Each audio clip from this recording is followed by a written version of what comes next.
Mateus 24, versos 6 e 7 diz o seguinte: E certamente ouvireis falar de guerra e rumores de guerra. Vede, não vos assusteis, porque é necessário assim acontecer, mas ainda não é o fim. Porque se levantará nação contra nação, reino contra reino, e haverá fomes, terremotos em vários lugares. Por isso, tudo isto é o princípio das dores. Esses sinais têm se cumprindo ao longo da história, mas ocorrerão com maior intensidade e rapidez, próximo da vinda de Jesus. Conforme as palavras de Cristo, eles são o princípio das dores. Que grandes sinais no mundo natural indicam a proximidade da volta de Jesus? Mateus 24, versículo 29. E logo em seguida a tribulação daqueles dias, o sol escurecerá, a lua não dará sua claridade, as estrelas cairão do firmamento, e os poderes do céu serão abalados.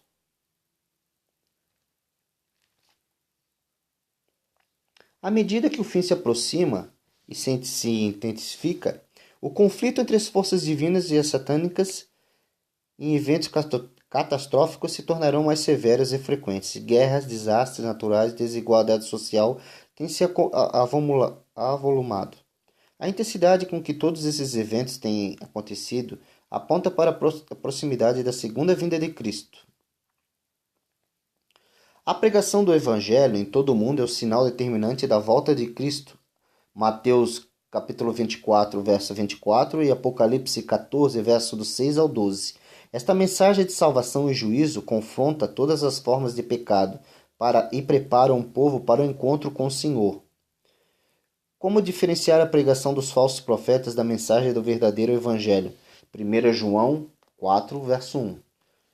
O mundo precisa ser avisado sobre a volta de Jesus. Por isso, pouco antes deste evento, haverá uma pregação global do Evangelho eterno. Apocalipse 14, versículo 6. E será o último sinal.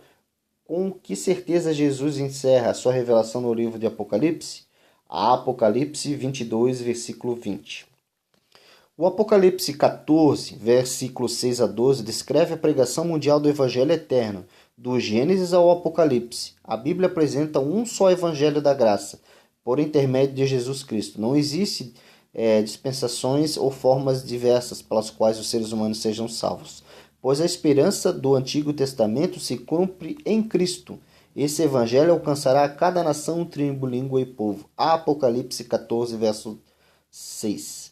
Conforme a ordem registrada em Apocalipse 10, versículo 11, é necessário que ainda profetizeis a respeito de muitos povos e nações, línguas e reis.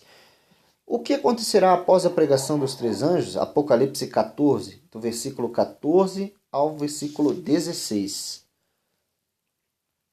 Jesus profetizou a atuação de falsos profetas e falsos messias que realizariam sinais e prodígios para trazer confusão espiritual e afastar os servos de Deus da revelação bíblica. No entanto, todo aquele que busca a Deus não será deixado em trevas. Com relação ao caminho a seguir, o homem que teme o Senhor, ele o instruirá no caminho que se deve escolher. Salmos 25, versículo 12. Qual é o sinal mais importante dado por Cristo? Mateus 24, versículo 14. A falsificação do dom de profecia é um dos sinais do fim. O falso dom profético pretende afastar as pessoas da revelação bíblica por meio de sinais e prodígios que são operados por Deus. Como saber se um profeta é verdadeiro ou falso? 1 João capítulo 4, versículo 1. Quanto mais se aproxima a segunda vinda de Cristo, mais impostores religiosos dizem ser enviados por Deus, enganando a muitos. Eles são chamados de falsos cristos e falsos profetas, porque frequentemente exibem manifestações sobrenaturais e fazem supostos milagres. Que farsa Satanás apresenta ao mundo próximo da vinda de Cristo? 2 Coríntios 11, 14. A Bíblia nos previne contra falsos profetas. 1 João capítulo 4, versículo 1 e Mateus 7, versículo 15, que introduzem ocultamente heresias destruidoras e exercem uma influência corruptora na igreja. 2 Pedro, capítulo 2, verso 1 e 2.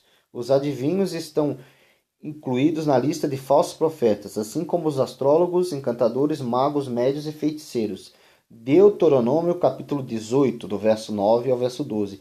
E Apocalipse 22, versículo 15. Ensinaram o engano como sendo verdade, distorcendo e usando escrituras para parcialmente uma característica do falso profeta, mesmo que sejam populares e tenham grande aceitação. Como Deus se revela aos profetas? Números, capítulo 12, versos 6 ao 8. Os grandes sinais do mundo natural marcaram o início do tempo do fim. Em 19 de maio de 1780, a partir do meio da manhã até a noite, uma intensa escuridão ocultou toda a luz solar da Nova Inglaterra, nos Estados Unidos. Naquela noite, a lua, na fase cheia, apareceu de cor de sangue. Na noite de 13 para 14 de novembro de 1833, ocorreu mais extraordinária chuva de meteoros, estrelas cadentes, já registrada. Esses sinais astronômicos foram profetizados por Jesus com séculos de antecedência para indicar a aproximação da sua vinda. Que sinais seriam vistos no mundo religioso antes da volta de Cristo? Mateus 24, 24. Mateus 24, 30 e 31, Jesus mesmo declarou que sua volta seria visível, não apenas para os justos, mas também para ímpios. Todos os perversos e todas as pessoas vivas testemunharão esse evento glorioso. Cristo virá como o Rei da Glória, de seu Pai. Mateus 16, versículo 27. O que ocorrerá com os mortos vivos fiéis na segunda vinda de Cristo? 1 Tessalonicenses 4, 16 e 17. Ele diz que primeiro os mortos em Cristo ressuscitarão primeiro. Cristo voltará a este mundo sobre nuvens do céu, num poder e muita glória, e sua vinda será pessoal e universal, visível e audível. Atos 1, versículo 11 e Apocalipse 1, versículo 7. É possível saber exatamente o dia e a hora que Jesus Cristo virá? Não, não tem como saber o dia e a hora como Jesus voltará. Mateus 24, versículo 36. Pois o dia e a hora ninguém sabe. Não sabemos quando Jesus voltará, mas podemos estar certos de que ele virá e devemos nos preparar para esse dia. Como Jesus virá? Mateus 24, versículo 30 e 31. Embora Deus não tenha revelado exatamente o dia e a hora em que o Senhor Jesus virá, ele revelou alguns sinais que mostram a proximidade de sua vinda. Se queremos ser salvos da destruição final, devemos estar sempre prontos para ver a Cristo voltar. Mateus 24, 44.